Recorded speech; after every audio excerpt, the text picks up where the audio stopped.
Capacity development must be demand-driven. So we have to know what the priorities of member states are. And we do that through the country programming framework.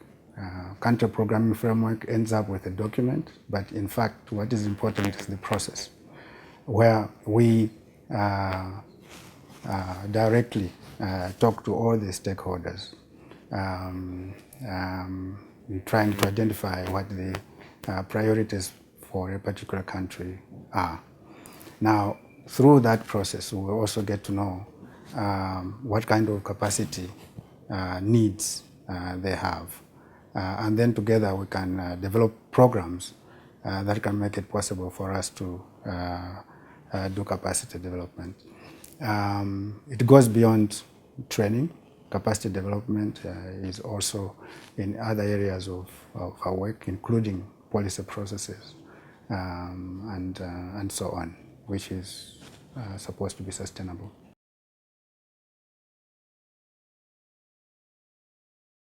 Another good example in Zimbabwe is the process of crop assessment. For years, FAO and WFP used to work together in supporting government to do crop assessments.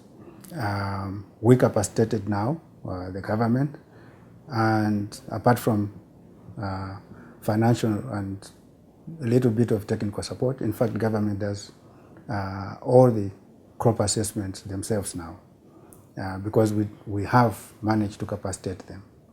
So what we need is basically capacity development that is sustainable, so that FAO is no longer in the limelight. If we have capacitated our stakeholders, we do not need to be there anymore.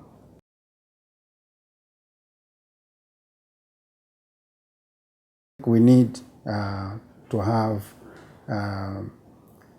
demand-driven capacity development, whereby it is the stakeholders themselves who define what it is they need, and our role is then to capacitate them, very much based on their needs. If we do any capacity development outside that, it becomes very difficult for any work that we do to be sustainable.